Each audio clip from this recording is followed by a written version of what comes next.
Workday started as truly an employee-first company, and they've maintained that. And I've worked for plenty of organizations, and I've talked to plenty of organizations that talk about being an employee-first, and they're absolutely not. Yeah. And so that's what's propelled Workday into the front, because if they take care of employees, they take care of me, they take care of Kevin, we'll naturally take care of the customers or the prospects. Hello, my name is Matt Brose with Lockton. In my role, I consult with employers all around the country related to their employee benefits strategy.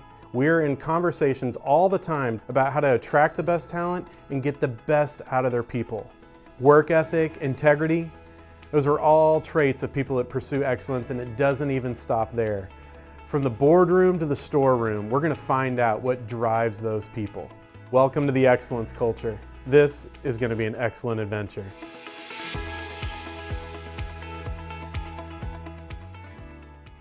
Well, hello, welcome to the excellence culture. Again, my name is Matt Brost, and I am really excited about, honestly, some friends that I have here today, but also people that I work with on a regular basis.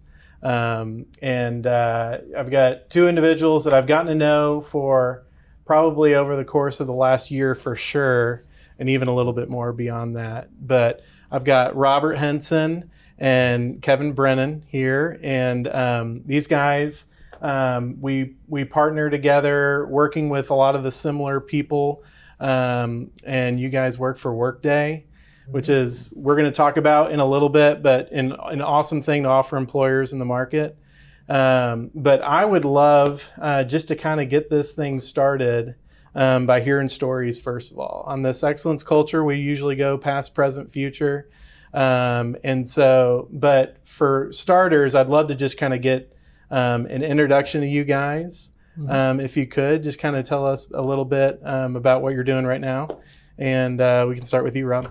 Yeah, I'd love to. I thought we were going to talk about golf at first. Yeah, that's usually what's that's usually what us, we're right? doing together, for sure. Yeah, I certainly have a lot to do with getting to your level. There's no doubt. Yeah, no, you're getting there. You're getting I'll get there. I'll get there. Robert Henson. I've been at Workday for about 6 years, about 5.5 years, something like that. I actually have the privilege of reporting to Kevin, as he's the director of our team.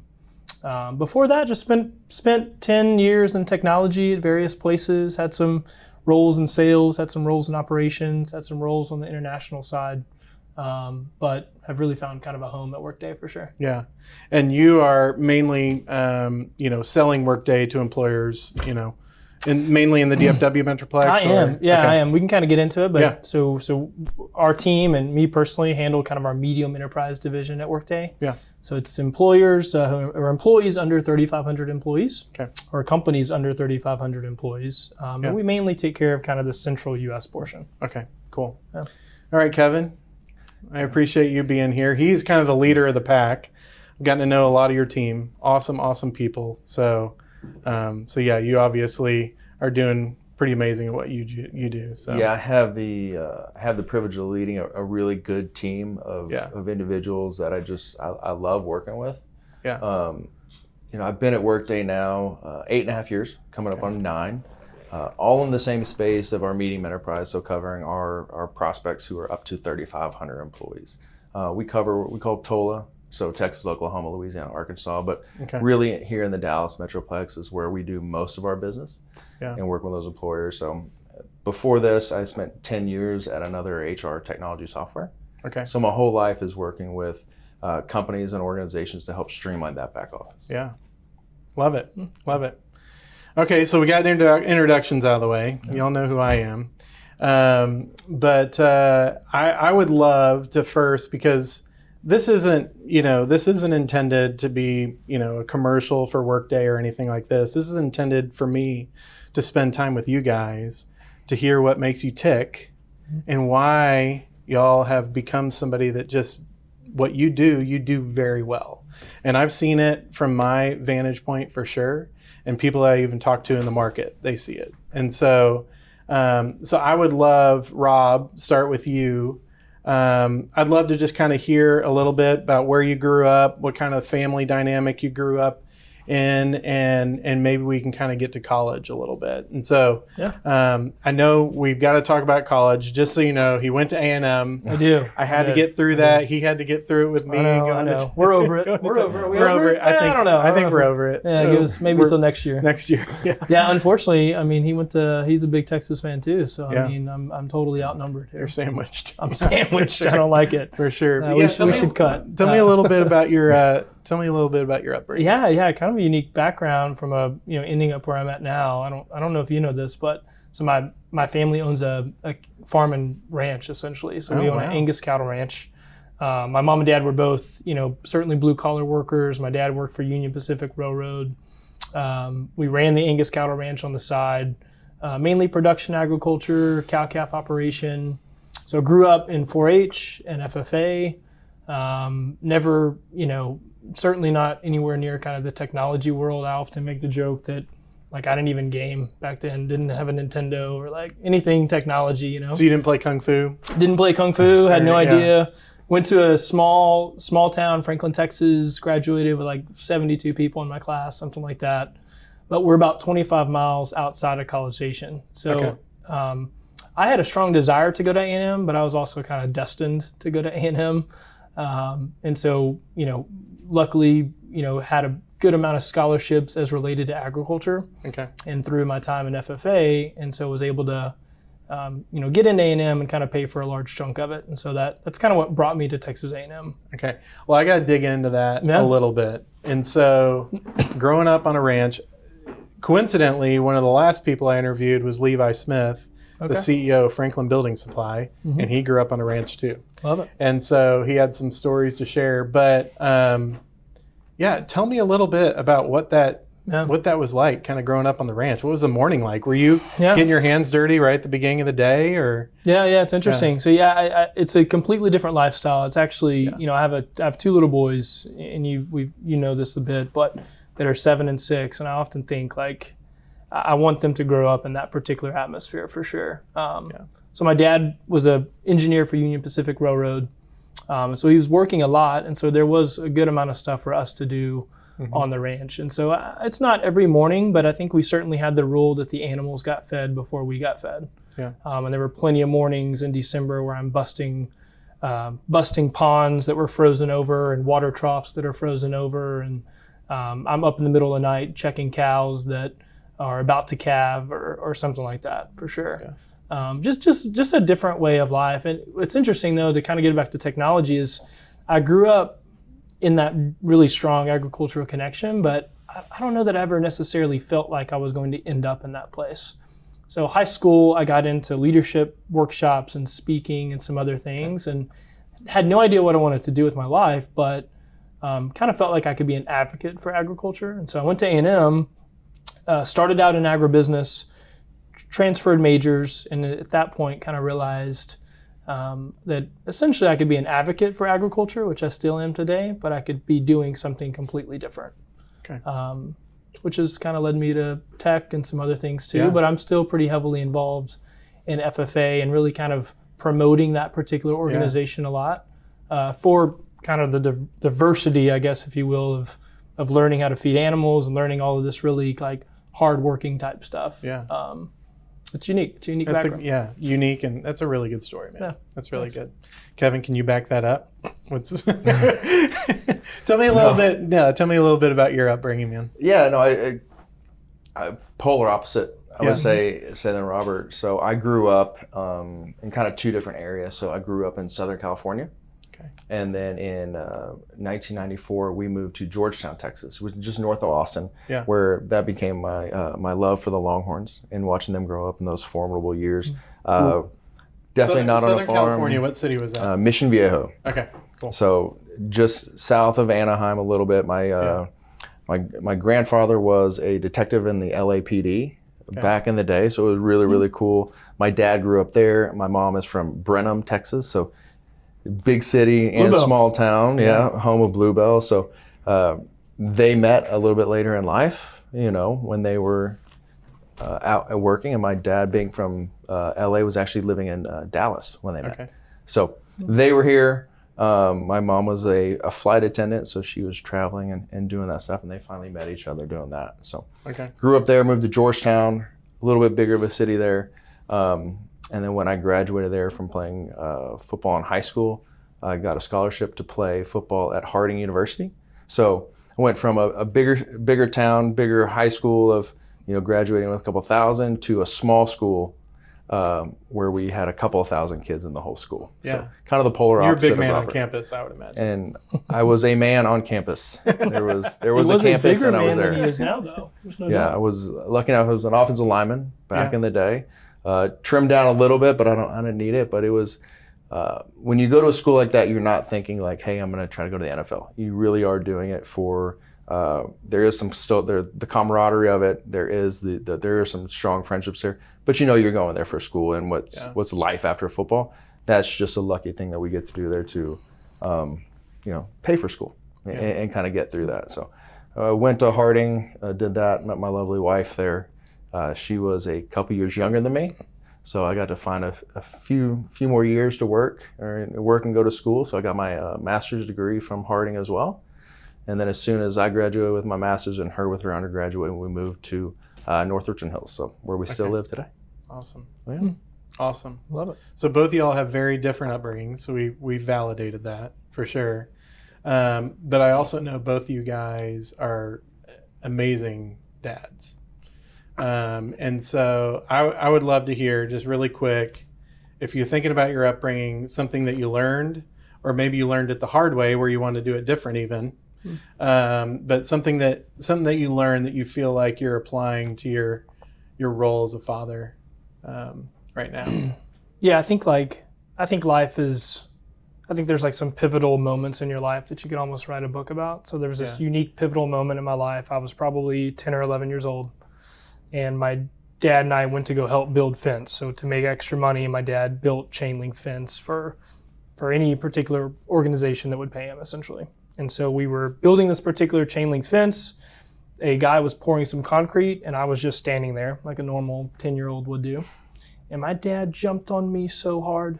And I doubt if he's listening to this, he'll even remember it. But I remember him jumping on me so hard that I didn't naturally go to help that particular person. But it instilled this unique thing in me that no matter what someone is doing, we're going to lend a helping hand. So I have a 7-year-old little boy, and I have a 6-year-old little boy. My wife is amazing, and she's certainly the reason for part of the upbringing of our kids for sure. But we kind of have a motto in our house that there's a lack of good men in this world. So from a Christian perspective, we're trying to raise good men. And so that's one thing that I'm always instilling them. You better be helping, and you better lend a hand for sure. Yeah, that's awesome. Kevin, does he, I feel like I remember talking to people at Workday that he helps a lot, new people coming up in Workday, correct? Yeah, I would say, in the roles that we have, we obviously have our day jobs of trying to sell and work with organizations. And there are a few people that kind of, I would say, go above and beyond, and Robert does fit in that category. Yeah. We could do things that would take all of our time up. And I think he's so gracious with the time that he gives. I mean, there's a couple of days out of every single month where he'll take his time away from the family. He flies out to Pleasanton, California, and he'll train all of the new sales associates from across the globe as we bring them into our sales academy. As we get to bring on new people to the organization, they get to learn a sliver of what it's like to be at Workday. And then Robert comes in and says, hey, here's how you should really approach it. Take it from this lens of someone who's been successful, who's been in the role, and can I help speed up that development of you guys through just knowledge transfer, and let me just pass on what was given to me. Yeah. So there's always that, I guess you would say it the right way, if there's always a way to help and lend a hand, he's there to pass it on and make sure that the next generation of people coming, at least into our organization, understand the culture, understand what makes us great, and how do we keep that going, because a lot of organizations can lose that as you grow, right? You can lose that core and that foundation. Yeah. I think Robert does a really good job of instilling that into the new people that come in. Yeah. So yeah, he does. Thanks, man. Appreciate you. Yeah. Wow. I think the word generosity is probably generosity isn't just financial, right? Generosity is time, I would say, more than anything. Yeah. So seems like you've got that. We're just praising you right yeah, now. my head's really big right now. No, I don't know that's anything different than I do. We'll get to this, but we have such an amazing culture at Workday, but it goes beyond that. Like it's much deeper than that because, and I'll give him kudos, it's who he has brought on the team and who we just tend to surround ourselves with at work, but also our kind of center of influence or circle of influence, including yourself. So I mean, I think it's what anyone would do that cares. That's good. That's good. All right, Kev, how about you, man? Anything that you're applying to fatherhood that you think about your upbringing a little bit? Yeah, I mean, I think it's natural for sons and dads like us to talk about what we saw from our fathers growing up. Mm-hmm. Again, we have a cattle rancher dad, a guy who worked at the railroad, where my dad was a career sales leader and a salesperson. And so I got to see what was that career like, what was it like for someone who was in that role. Mm-hmm. And for me, I saw a dad who could always be at the events that I had going on growing up because there was that freedom of schedule, right? It's in the worlds that we live in, they're 24/7 now. Yeah. You could always be working, but he showed me if in the role in the field of sales and as a sales professional, you're able to make time for the people that are around you in different areas. Yeah. So I don't remember him missing a game. Yeah. I don't remember him missing too many practices that we were at because the career in the field that he was in allowed him to do that. Yeah. And he kind of, I will say when I was going to school, he said, this is what you should go do. Because I think he knows my mentality and my mindset. And so he said, hey, you better go into sales. Yeah. And so that's where I lead. I don't break from what he tells me too much. And it's turned out to be a great decision, to follow what he's kind of given me. And it's been it's still a really good mentor relationship in my life with my dad because he lives down the street from me now. So he sees my kids all the time. I think he knows our pipeline of what we're trying to sell and the organizations who are in there. I think he knows the name of all the guys on the team. And he's constantly checking in on me and, And he wears all your Workday shirts. He has a ton of Workday swag and I think he knows the There's Workday. A lot of Workday swag out there. I think he knows the Workday stock price better than I do on most days of the year. And he likes to ask me about it a lot. Yeah. So he's such a good dad. And, it was the hard work of seeing that because a lot of the times in what we do, and I'll say we do, it's a lot of the after hours stuff. And it's the preparation of getting ready for the next day to make sure that you can be ready because we impact more people than just who we see every day. And I think he instilled in me that it's not just about the couple people around you, there's the extended organization. Yeah. And so I see that a lot when I get to work with Rob and my team, that it does just it goes past them for me. And I see it a lot. And I think he helped me see that growing up. That's cool. Well, let's talk about mentors a little bit. You may have just shared your mentor, but I'd love to go ahead and start with you, Kevin. Like, do you have any other mentors that kind of come to mind that you think of? Yeah, I have been blessed in the way of mentors. There's so many people, and I think that mentors come in and out of your life at different areas and different times. I had a great sales leader that I used to work for. His name's Michael, which we still connect regularly.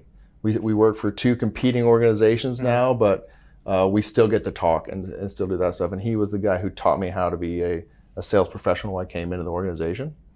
And then I have sales leaders who I still connect with who used to be at Workday, who are gone, who I think are the ones who challenged me in how to be a different type of leader and a different type of salesperson.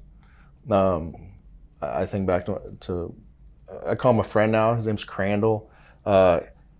He was probably one of the most challenging people I worked with, but I think he probably was one of the people who got the most out of me because of that. And I think that's from the football mindset of it And, you need that person who's willing to push on you to kind of make you great. Yeah.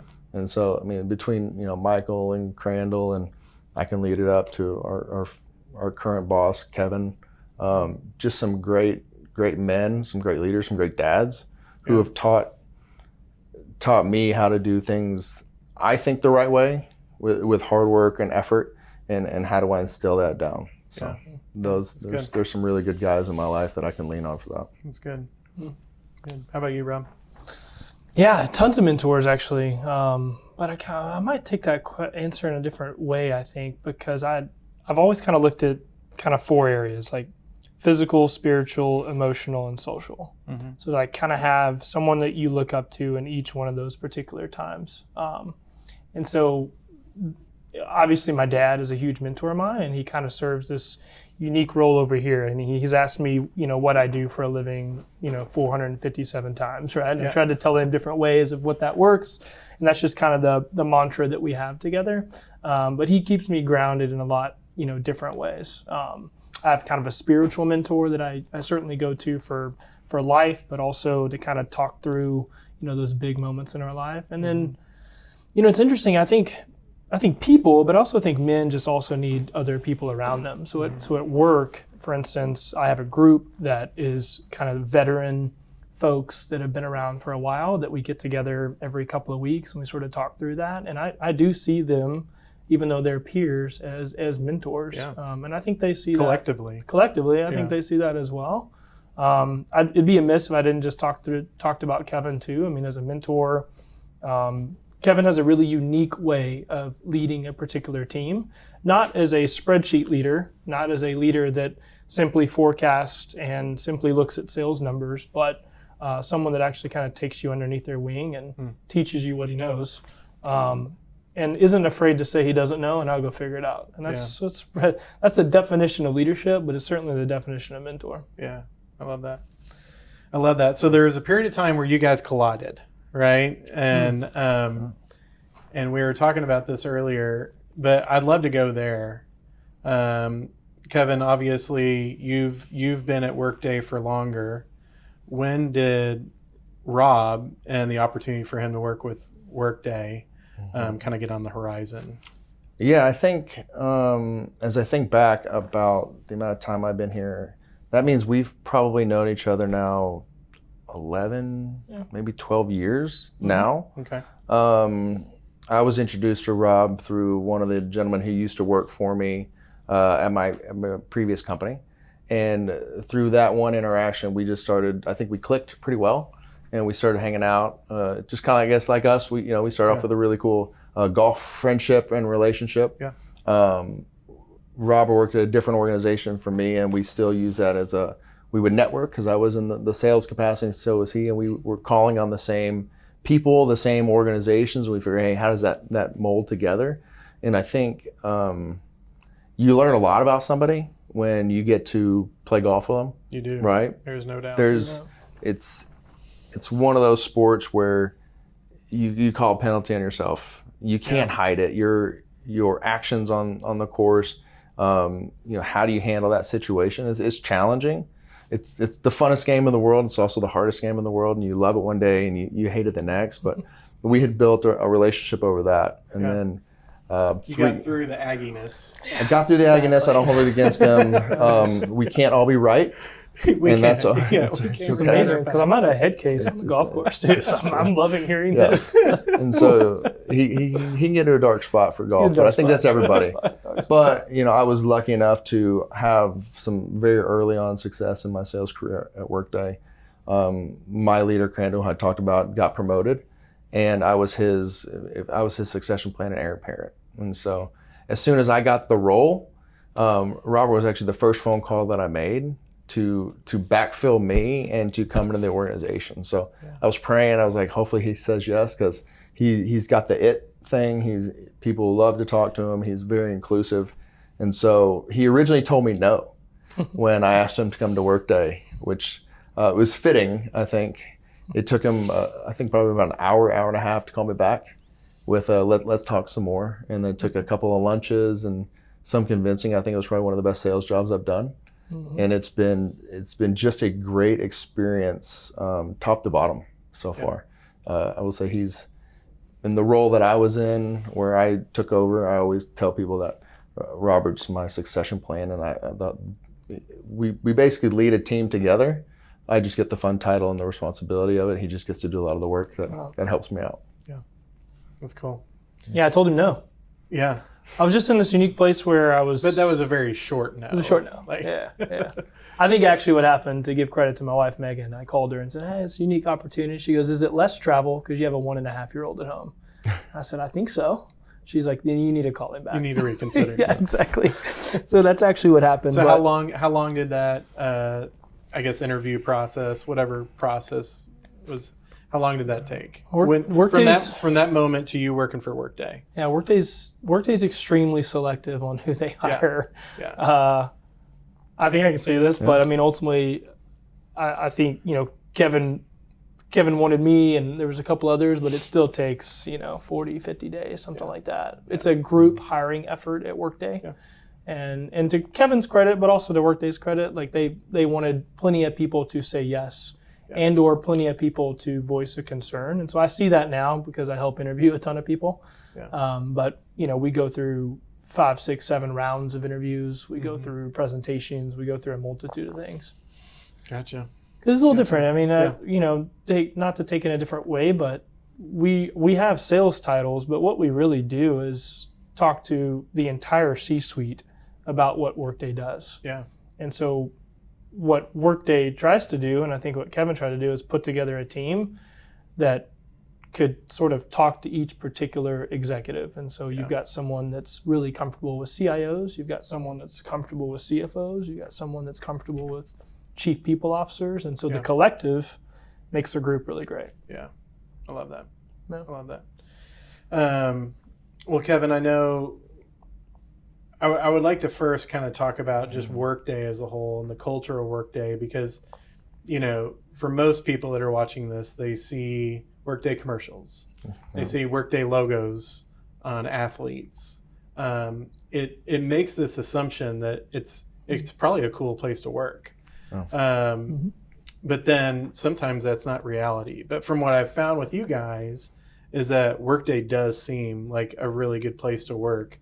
Do you think that there's any key ingredients to, what makes Workday such a great place to work? Yeah, I think there is a really, really good culture of Workday as from a top level down, right? Yeah. We have everybody's in it together. There's that mentality of how do we get better together? Obviously, the product is really, really cool, and I think people can get behind that. But I think like any organization, and I speak for me personally, there's a lot of things that go on in different parts of the organization. But for me personally, it's the team of people that I have here around me, because just like any company, there's pockets of people that drive your culture. I think, and our team specifically, I love it because it moves from the workplace of I work with these people to I love these people. They're the ones that I interact with every day. And Workday supports that. Like they want us to have tribes of people that we grow together, because the more you can do that and get invested in each other's lives, the longer people want to stay together. Yeah. Right? You want to move together. And I think that's really cool. I mean, obviously Workday's been a top place to work, best place to work forever. Yeah. Just from a technology and a culture standpoint, it's a place that a lot of people want to come to work for. Yeah. We are very lucky, and I think we understand that we're lucky to get to, I'll say wear Workday on our chest and be the advocate for the product. But it does drive from the top-down culture that what we have. It started with our leaders, with David and Neil, and just the things that they've done to instill in our culture still get passed down. I think it's very easy over time to lose that, and I think people still call back to, how do we do it when we start? Let's still be that company. We're still growing. We're still doing the right things from a product standpoint, but from a culture standpoint, it always goes back to don't forget who we are and why are we here? Because technology is technology, right? There are products, but there's still people who get to do business with other people.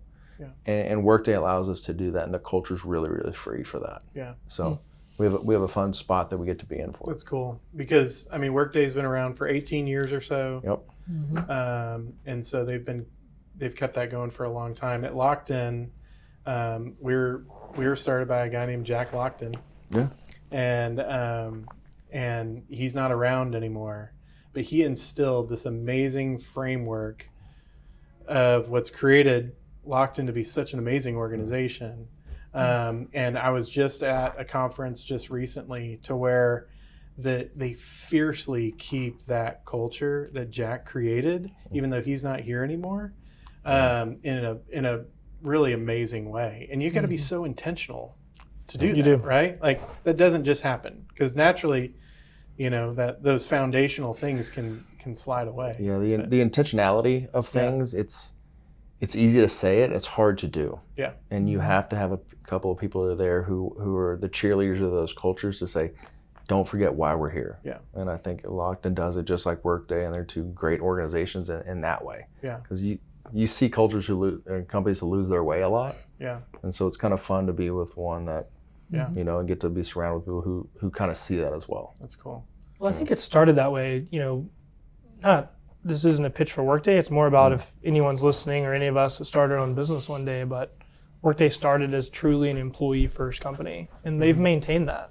And I've worked for plenty of organizations, and I've talked to plenty of organizations that talk about being an employee-first, and they're absolutely not. Yeah. And so that's what's propelled Workday into the front, because if they take care of employees, they take care of me, they take care of Kevin, we'll naturally take care of the customers or the prospects.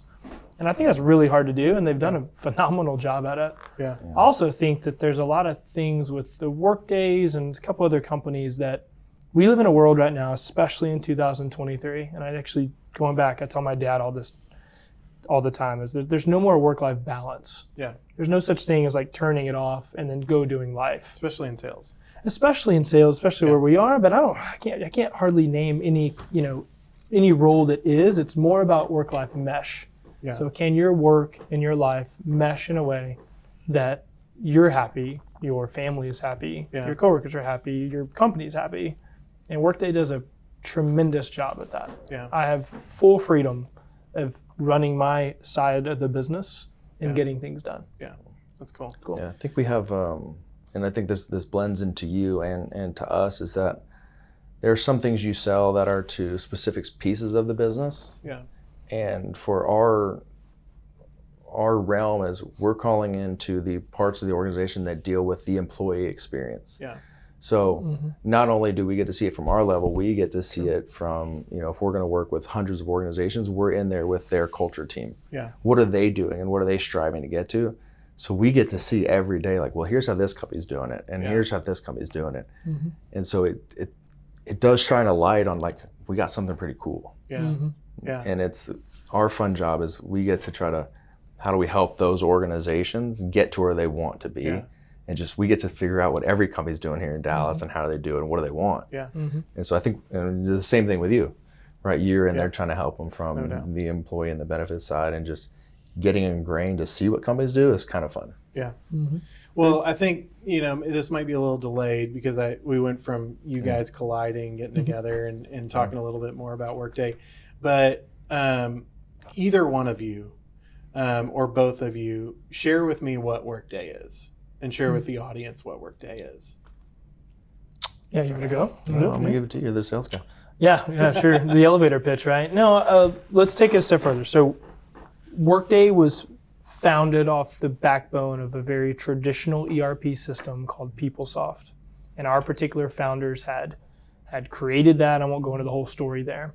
And then essentially sold it, take over. There's a whole story there. And so they were left with a lot of gas in the tank, so to speak. And so if you actually Google, Workday Truckee Diner, you'll actually come up with a pretty cool little reenactment and YouTube video. But essentially, Dave and Anil, they both got into this Truckee Diner and they started talking about what in the world are they going to do now. We've got life to live, we've got gas in the tank, and what could we build from scratch? And so I think it's pretty neat because they got together and on the back of a napkin, they wrote out, if we could build the best software for back office applications from a financial HR standpoint, what would it actually look like? Yeah. Like if we could build it from ground up, if we had the money to do it, if we had the time to do it, if we had the people to do it, what would it look like? And so they set out, and I say it a little differently, but I'll often tell customers, they said, hey, it needs to be born in the cloud. It needs to live in the cloud, and it never needs to take a different particular shape than that. And it also needs to kind of break down the walls between HR and finance. This is back in the day when the cloud it's maybe like when was a this thing. little company called Salesforce was Yeah. coming up. Yeah. Like Amazon wasn't where Amazon is today. Azure wasn't really where Azure is today. And you could go on and talk really techie, but ultimately, they set out to create this thing that was unheard of then. Okay.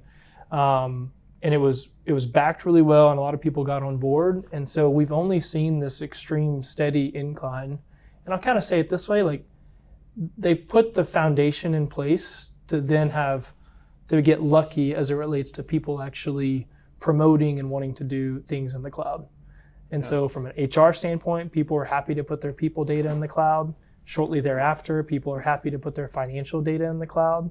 And so now we have this really cool, like you said, phenomenal product that can kind of outlast the test of time, and it's taking down a lot of these really big giants that have been there forever. Yeah, I love that. So, I mean, you just kind of answered my next question, was going to be the story of Workday. So let's go ahead and just kind of talk about, the challenges that you're seeing in the market right now, Rob, as you're prospecting and you're working with clients. What are some of the biggest challenges that you're seeing right now with the people that you're working with? If you and I created a business today, we would have to have a way to keep our books and pay our people. And so at the very simplest form of that, that's what Workday does. Yeah. We keep the books, we pay people. Right. But in the most efficient way possible. Right. So that expands because you and I would create an awesome cup company, if you will. And so that organization grows and it needs to be able to analyze data. It needs to be able to plan for data. It needs to be able to execute on that. And so Workday as a full functioning system is everything a part of the employee lifecycle, onboarding and talent and compensation and payroll and skills and all that cool stuff. And then on the financial side, all financial planning, workforce planning, the full GL, blah, blah, blah, right? Yeah. So that's what Workday is in a nutshell. Yeah. And Kevin and I have like the best job at Workday because we get to see a company that you created, and then you come to us and you're like, hey, the systems we created or the systems that we bought aren't working. We'd really like to go to like a single system for everything, and that's where we come in. Yeah. The answer to the next question would be, it's loaded. I'd love to hear Kevin's take on it, but I think we're in this unique like cross section, and since we're financials and HR, I'll take it that way. I think we're in this unique cross section as it relates to an executive teams who are from a particular or maybe an aging executive team. In thought, if you will, versus this modern technology. And so you've got this like cross section of how things used to be done and how things now are done, with even a massive ramp up from COVID in those particular years, and how people are closing their books and how people are analyzing their business, et cetera. And if you'll follow Workday, we've done a really good job of kind of accelerating through that. But I think that's usually the conversation we're having.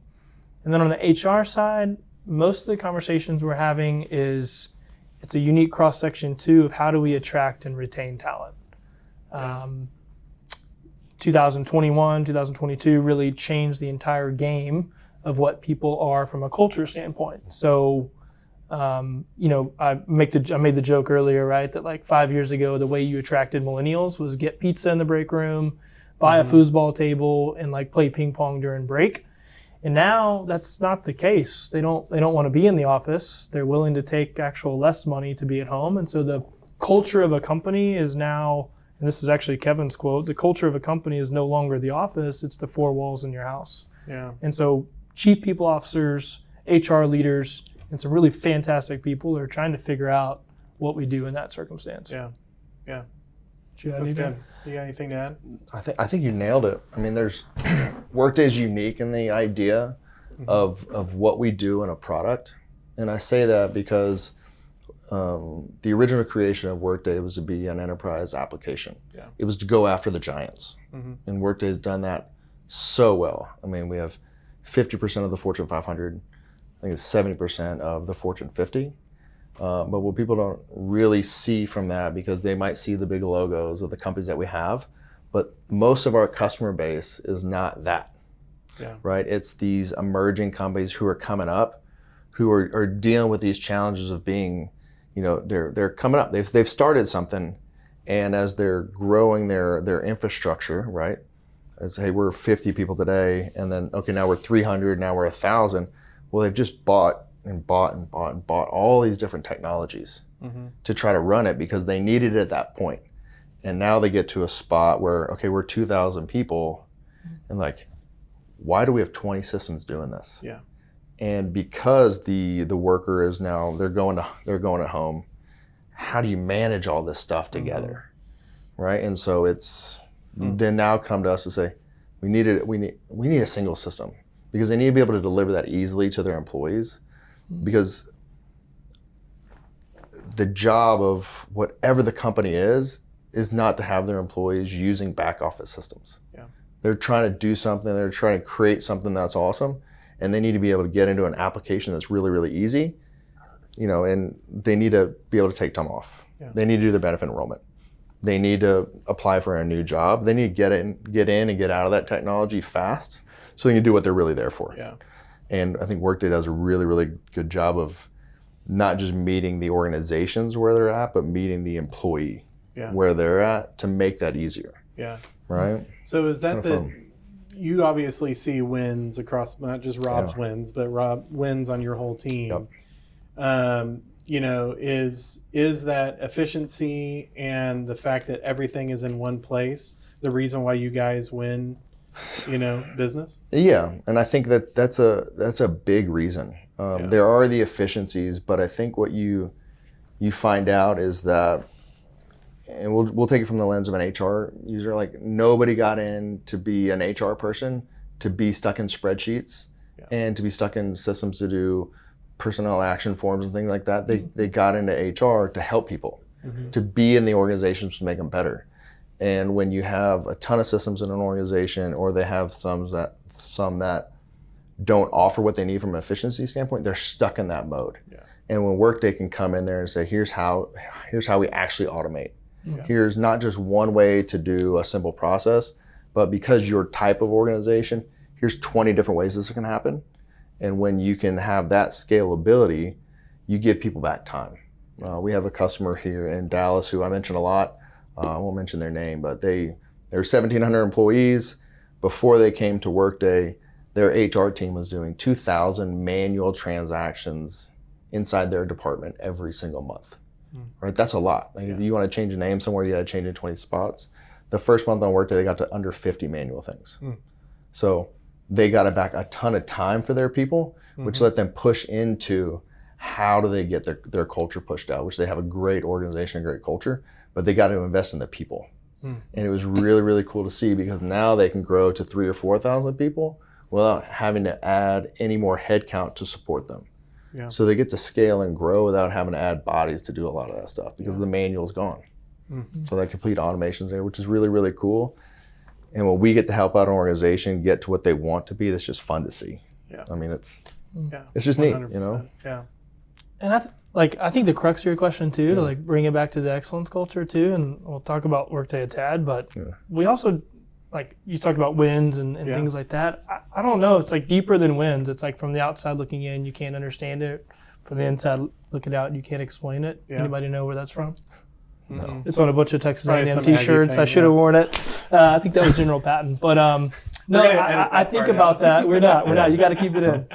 No, I think it was Patton actually. But anyways, that is kind of Workday. And so we also work with some extremely excellent people. Yeah. And so our solution consultants and our enterprise architects and our solution engineers and our subject matter experts and any particular company that I work with, if it's 12 people or 3,500 or whatever, there's a immediate team of 10, 12, 15, 20, 30. We just worked on on a large, financial services platform company that then I had over 60, 70 people involved in it. And each one of them are maniacally focused on what they do excellent, if you will. And so a lot of times my job is just project management and try not to get in their way, right? And candidly, the ones that fail in my position do try to get in the way. And so oftentimes I'm just trying to figure out, hey, Tim does this extremely well, and Taylor does this extremely well, and Jason does this extremely well. You guys go do that. And so that's what's kind of fun about our job too. That's just like Lockton.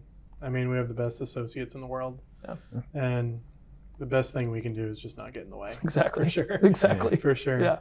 Bring the smart people in. Yeah. And so I think we're going to kind of wrap up a little bit talking about Workday, but I would love to conclude by asking, why do you love working for Workday? What's a thing that, and we'll start with you, Kevin. What's a thing that you just love about working for Workday? I think I've mentioned this before. I mean, Workday, there's two things that drive me on what we do. One is we really do get to help organizations. And it's fun to see from that standpoint of when we do get to go in there and we can radically change how companies here in Dallas work.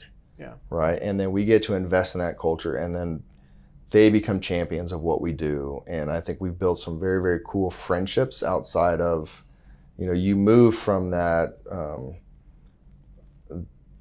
prospect salesperson into deep friendships. And because you're working alongside people to where you get to that point, like, do we just need to get you guys an office here? Come work with us, because we're in there so much to get ingrained in their culture. It's just really, really cool to see, because we get to see how organizations operate all over, and it could be a manufacturing company, it could be a large insurance company, right? And we get to see all of it, and so that's really interesting for us. And because we're in all the back office, we get to learn how they handle their people, and then how do they handle their money. So understanding what drives those companies and how they make money, and then what do they do with the resources is really cool. But specifically for me, it is the team of the people that I work with. I've said this before. My group of 8 that we're with is just every day the people that I interact with more than anybody else. Outside of my family, I see and I talk to these people every single day. And if you ask my wife and my family, I see them more.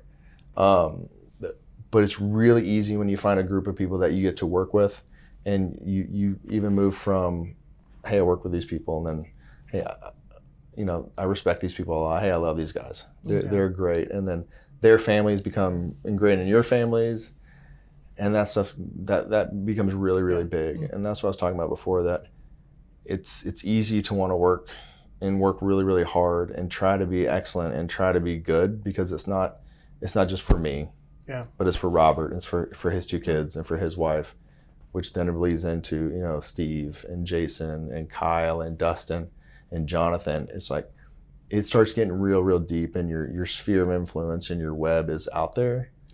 Because then it even goes to Taylor, and it goes to Tim, and it goes to those other people, where you now want to fight for them to make sure, like, it's not just about us. And when you see it from a bigger picture, it makes it real fun to want to come to work. And when everybody's pulling in the same direction every single day, and we don't have any of that like infighting at Workday, everybody's yoked together.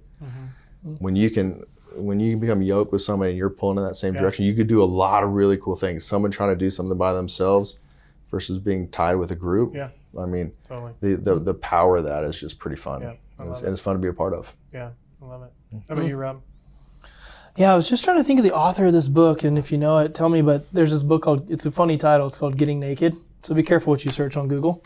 I think it might be Patrick Lencioni, though, and it's like, I would tell everyone to read the book. The premise of the book is this small consulting firm that was taking down like these massive giant consulting firms because they were going inside organizations and they were just simply helping them solve the problem. Like they weren't putting together a scope of work.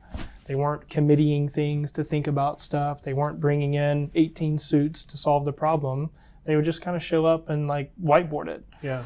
And so him talking made me kind of think, that's actually why I love Workday, because and it's not just Workday. I'm in this organization that Kevin and his boss Mike, just allow me to like take really, really smart people into a room and just kind of start solutioning and like literally get on a whiteboard and start solving problems. And we're not solving world hunger and we're not the smartest people ever, but we do get to talk to a lot of CFOs and we get to talk to a lot of chief people officers.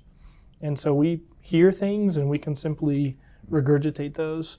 Yeah. The last thing I'll say is there's a cool story. Like 5 years ago, I kind of realized that Workday was bigger than something that I'd ever worked with before, because there was a particular payroll manager that wasn't quite sure about Workday at first.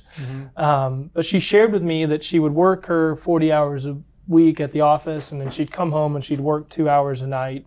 And then every Saturday for like 22 years, I wonder if you'll know the company, for like 22 years in this company, every Saturday from 7 a.m. to noon, she would work on payroll. And I remember thinking, goodness gracious, like, let me just file that away. And so we ended up, implementing Workday. I had lunch with her and she said, hey, you gave me my Saturdays back. She's like, I've spent 22 years working Saturdays. I've missed grandkids' games. I've missed all kinds of stuff. She's like, I didn't work last Saturday. She's like, I don't even know what that feels like, but it was amazing. Yeah. It was this weird time. I was big. Like, how do I qualify that? Yeah. Put it in a value case, but it's pretty amazing. Yeah.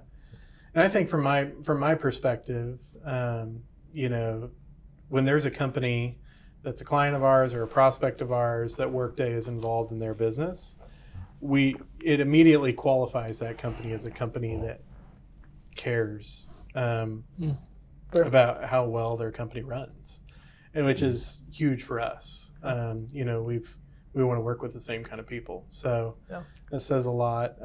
Okay, so let's go ahead and kind of start concluding things. I'd love to hear kind of some future conversations about you guys. Maybe is there a goal that you have in mind? Is there anything going on with Workday right now that's exciting for the future? But I'd love to kind of keep that just open-ended for both of you. So Rob, anything that's kind of coming up for you, whether it's personally, work-wise, anything that you're pretty excited about that you'd love to share?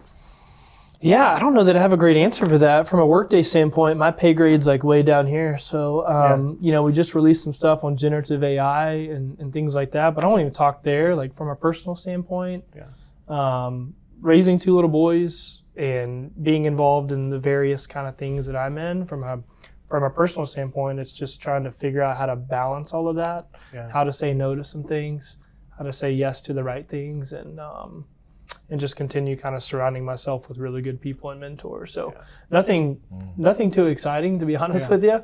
I really love what I do, and I'm going to keep getting better at it and be the best at it. That's what my dad instilled in me all the time, right? There's a whole adage of like, if you're going to sweep streets, be the best dang street sweeper there is. And it's kind of an old saying, but man, that's what I instill in my boys as well. Let's go at it at 100% and see what happens from there. That's good. How about you, Kev? I mean, from a work standpoint in Workday, I'm all in. I call myself a homer for Workday because I'm just so invested in it. Hopefully they'll keep letting me do what we're doing with our team. Yeah. I know that sometimes that means people move on and they take on other roles, but I'm selfishly want to hold all those guys with me, and we just do this forever and we can all just retire together. No, that's not the case. So I'll do whatever Workday wants me to do. I'll be at the service of the organization because I think the mission is the right mission. Yeah. I think it's done the right way. But really, the thing I'm most excited about right now is just like Rob, I got two boys. I got 7 and 9. My youngest, Lincoln, is about to turn 8, and his dream for his birthday is to go to New York City. So after we're done filming this, I'm checking out, and then we are going to fly to New York City, take that kid to Hamilton, take him to go see another show, let him go see the city that he wants to go see. I think that's going to be my and just let these 2 boys. Workday's so great in the idea that it allows us to do really, really cool things, and they allow us the time to invest in the family and the things that we want to do. And so nobody cares about us being able to take off and leave. And if we can take the cool things that we do, apply it to the home life, and just support their dreams and the things that they want to do to make it great, I mean, I'm here for it. So Yeah. we're gonna have fun in the city That's this cool. week and just, let him eat pizza, see all the things he wants to see, go run around Central Park and just have fun with it. So Yeah. that's a I big love it. difference from, we're gonna go from this Dallas weather to the cold, windy city of, of New York, where it's gonna be 60 and rainy. Yeah. But hey, it's what they want to do, and if I can Yeah. support the dreams, man, I want to do it. Well, I think that's a really great way to end. Both of you guys shared about family life, and I think all of us are equally yoked there. And for me personally, I have really enjoyed getting to know you guys at a deeper level, and appreciate just the time that we've been able to have with each other, and look forward to taking more of your money on the golf course. That's for Absolutely. sure. We're a good charity. It's true that. True that. But yeah, I've enjoyed it, guys. Welcome to the Thanks, man. excellence culture, and thanks you. for spending time with me. Thank you for having us, man. Yeah, thanks for It's having been us. We awesome. appreciate it. Yeah. It's awesome. Cool.